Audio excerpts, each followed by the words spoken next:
I'm sure we can all agree that everyone suffers. No one is exempt. But not all suffering is the same. The faithful and the unfaithful do not suffer in the same way, nor for the same reasons. Stay tuned for today's reflection. Welcome to Following Padre Pio. Whether you're joining us for the first time or returning, we're glad you're here. Today's reflection may inspire you in ways you didn't expect. Before we continue, we want to express our heartfelt gratitude to those who already walk this path as protected children of Padre Pio. Your quiet faithfulness is a living reminder that spiritual family is real. And perhaps this message is meeting you at a moment when your faith feels tested, when the weight you carry is known only to God. Becoming a protected child of Padre Pio is not simply about supporting this channel, it's about anchoring your own spiritual life more deeply. It's about placing your intentions, your family, and your hidden struggles under his spiritual care and protection. Your name and intentions are remembered in regular holy masses. A blessed image of Saint Padre Pio and a certificate mark your place within this prayer family. You don't have to walk alone. Take that step today. Join us through the link below. As we reach the end of May, the month we dedicated to Our Lady, I wish to share with you a reflection by Professor Polinio Correa de Oliveira on how to close this season well, on what this time should leave behind in our souls. You might remember that at the beginning of the month, I shared his reflection on how to show Our Lady proper reverence. Well, now I want to share his thoughts on how to proceed from here. Let's dive in. The professor writes, "It's not without sadness that we feel the end of this month of Mary approaching. Indeed, during May, we sense a special protection of Our Lady extending over all the faithful, a joy that fills our churches and our hearts. As if her maternal care becomes more attentive, more tender, more present. Nevertheless, after each month of May, something remains, if we have lived these 30 days especially consecrated to Our Lady. What remains is a greater devotion, a more special confidence, and, so to speak, a deeper intimacy with Our Lady, so that in every circumstance of life we know how to ask with more respectful insistence, to hope with greater confidence, and to give thanks with more humble affection for all the good she does for us." This is the professor's key idea. May is not meant to pass like a beautiful season that simply fades away. The devotion we practiced these 30 days should not vanish on June 1st. It should remain like a seed that keeps growing.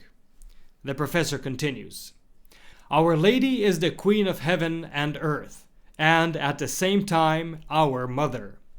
This is the conviction with which we always enter the month of May, and this conviction takes ever deeper root in us, shedding ever greater light and strength as the month of May comes to a close. May teaches us to love the Blessed Virgin for her own glory, for all that she represents in the plans of providence, and it also teaches us to live more faithfully our life as her children." Now, here's where the professor turns to the reality we live in, and notice how timely this is. Children are never more certain of their mother's loving care than when they suffer, and today all humanity suffers. One could say in every possible way. Minds are swept away by the storm of impiety and skepticism. False ideas spread everywhere, dragging not only the wicked and the lukewarm, but at times even those from whom greater constancy in the faith would be expected. Those who are faithful suffer, and those who are unfaithful suffer as well. For far from Christ every joy is, at its root, nothing but bitterness, and every pleasure a lie. Think about that for a moment. Whether one follows Christ or not, there is suffering.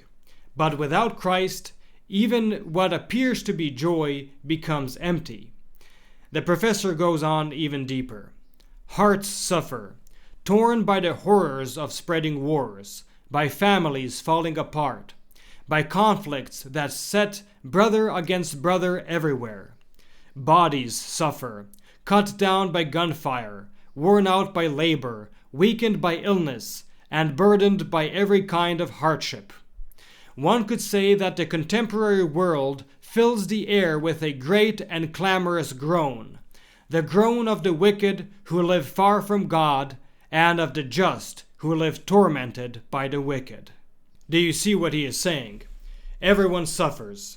The just suffer from the attacks of the wicked, and the wicked suffer from the emptiness of their own pleasures. There is no escape from suffering in this world, only a choice of which suffering to carry.